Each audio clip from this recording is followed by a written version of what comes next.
bohong.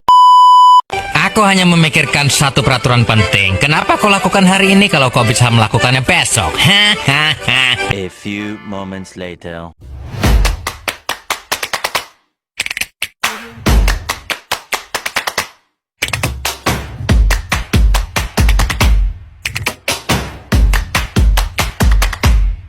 Assalamualaikum warahmatullahi wabarakatuh. Kami dari kelompok 7 Geografi akan menjelaskan tentang teori Kuiper. Kami di sini ada Zainul Zaki dari absen 42, Muhammad Rafa Wajib Kamil dari absen 30. Saya Jana Putra Budianto, absen 1. Saya Najudita Khairunisa, absen 31. Saya Gisa Zara Khairunisa, absen 3. Saya Dina Rosia, absen 14. Teori Kuiper atau teori awan debu menjelaskan bahwa tata surya berasal dari awan gas dan debu, raksasa yang berputar dan memadat menjadi cakram. Bagian tengah cakram memanas dan berpijar menjadi matahari. Sementara materi di bagian luar terpecah menjadi gumpalan-gumpalan yang membeku dan membentuk planet.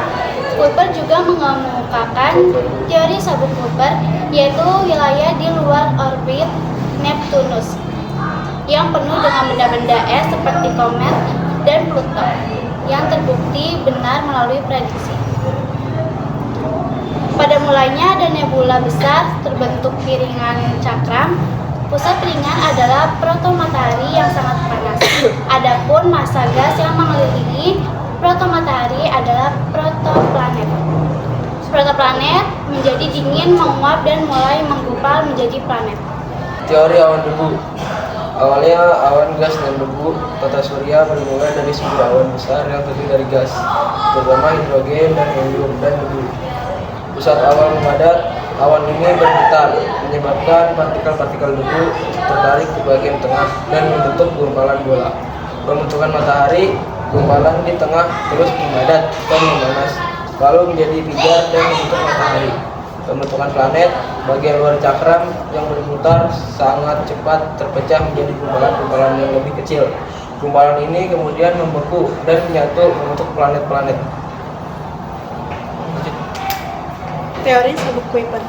Lokasi area di luar orbit Neptunus yang berbentuk piringan, komposisi berisi benda-benda es, batuan, komet, dan planet kerdil, dengan Pluto sebagai objek yang paling terkenal. Asal komet, sabuk ini diyakini sebagai sumber komet berperiode pendek, yang sebagian besar didorong ke tata surya bagian dalam oleh gravitasi Neptunus.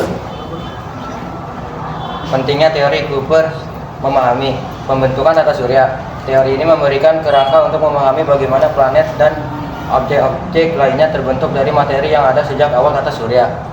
Penjelasan formasi planet.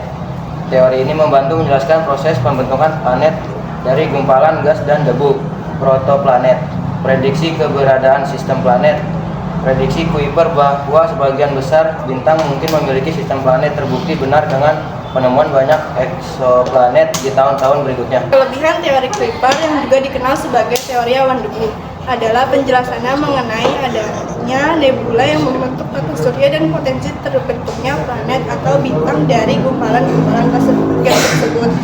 Teori ini juga dianggap memenuhi syarat karena didukung oleh penemuan objek serupa di alam semesta.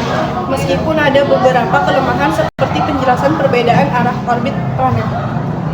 Kelebihan teori Kuiper menjelaskan proses pembentukan tata surya.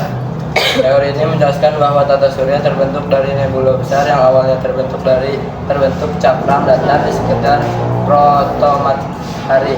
Menjelaskan asal-usul planet dan bintang.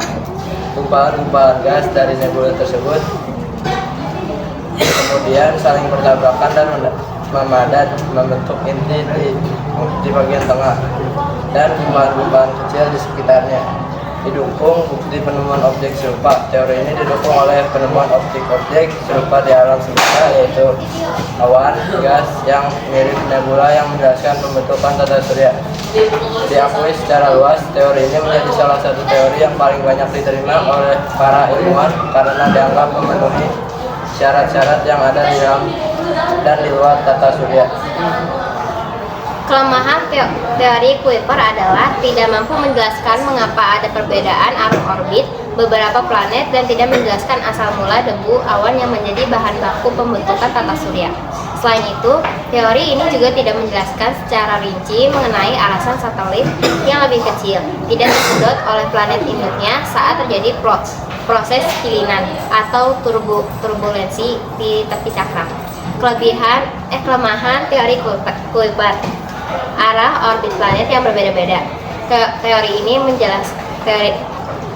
ini tidak memberikan penjelasan yang memadai mengenai alasan mengapa ada planet-planet yang memiliki arah putaran orbit yang berbeda-beda di dalam sistem tata surya.